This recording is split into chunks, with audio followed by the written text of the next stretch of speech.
Bill Gates, co-founder of Microsoft.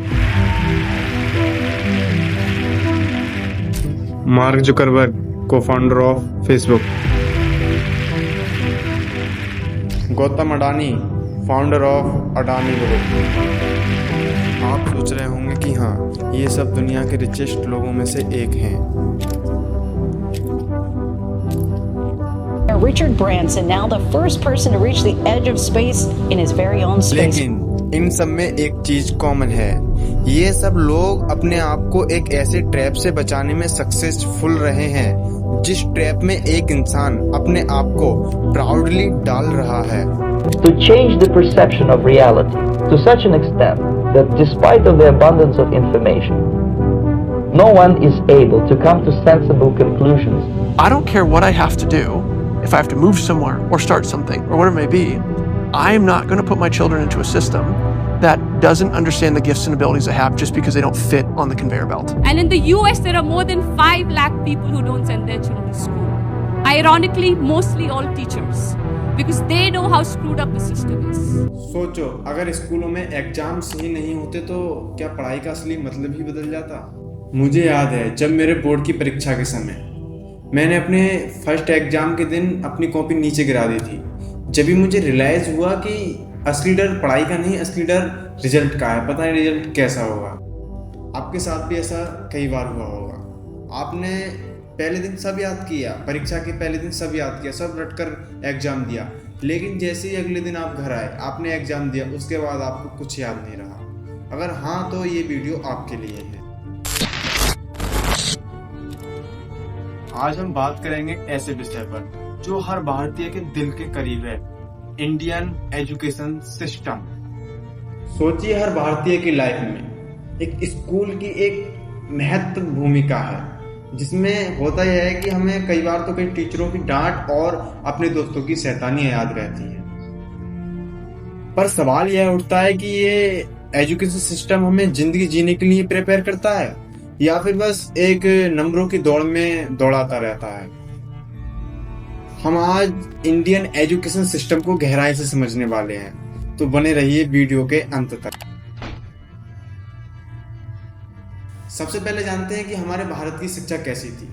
यहाँ सिर्फ किताबी ज्ञान नहीं सिखाया जाता था, बल्कि जिम्मेदारियां भी सिखाई जाती थी एंड अनुशासन भी सिखाया जाता. And they also learn values of life.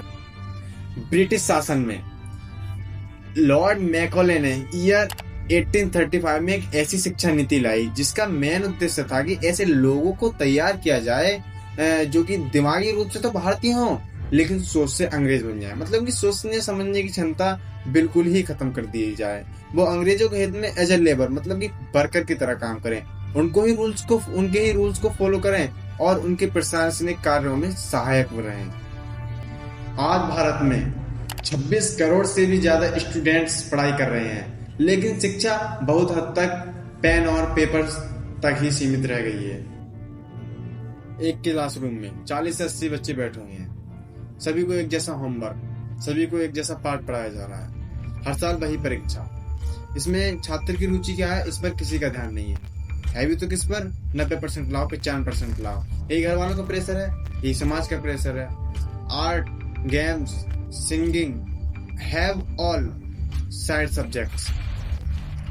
सवाल यह उठता है कि क्या पढ़ाई सिर्फ नौकरी पाने के लिए है या फिर एक जिंदगी जीने का तरीका भी है.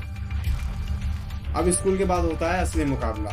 Engineering, medical and government jobs की रेस. कुछ विद्यार्थियों को लगता है कि या तो हम इस सिस्टम में फिट हो जाएं और या फिर रिजेक्शन, डिप्रेशन और बेचैनी झेलें. लेकिन क्या आप अपने बच्चों को फ्यूचर के लिए तैयार कर रहे हैं या फिर एग्जाम्स के लिए? उम्मीद की किरण बनी NEP 2020, मतलब कि शिक्षा को इंक्लूसिव एंड फ्लेक्सिबल बनाने का वादा किया गया. अब बच्चे कोडिंग, म्यूजिक, ड्रामा जैसे विषय चुन सकते हैं. अगर ये प्रैक्टिकल रूप से भारत के हर स्कूल व हर कॉलेज में हो पाए या उपलब्ध हो तो शिक्षा सिर्फ नौकरी का साधन नहीं बल्कि सोचने समझने का मंच भी बन सकता है. मैं इसलिए कह रहा हूँ क्योंकि ये प्रैक्टिकल रूप से भी भारत के हर स्कूल व हर कॉलेज में नहीं है। लेकिन एक चीज और है, जब बच्चा अपने पेरेंट्स से कहता है कि मुझे ड्रामा सीखना है, मुझे कोडिंग सीखनी है, मुझे म्यूजिक सीखना है, तो उन्हें ये सब मजाक लगता है। वो ये सोचते पता नहीं बच्चा क्या जोक कर रहा है। वो सोचते हैं कि पता नहीं इसमें इसका फ्यूचर बनेगा या फिर ये आगे जाकर कुछ करेगा या फिर नहीं करेगा। लेकिन उन्हें ये नहीं पता है अभी कि ये साइड स्किल्स हैं, ये भी जरूरी हैं। अब समय है कि शिक्षा को हम किताबों की दुनिया से बाहर ले जाएं। शिक्षा का मतलब किताबी ज्ञान ही नहीं बल्कि खुद को बेहतर बनाना है। शिक्षकों से भी अनुरोध है कि वो बच्चों को पाठ को पढ़ाने तक सीमित न रखें बल्कि उनके मार्गदर्शक बने। अगर आपको लगता है कि शिक्षा में बदलाव जरूरी है तथा स्किल्स प्रोवाइड की जाए तो कमेंट करें, अपनी राय जरूर दें एंड वीडियो इंफॉर्मेटिव लगा हो तो लाइक करें एंड सब्सक्राइब करें। मिलते हैं किसी नए टॉपिक के साथ।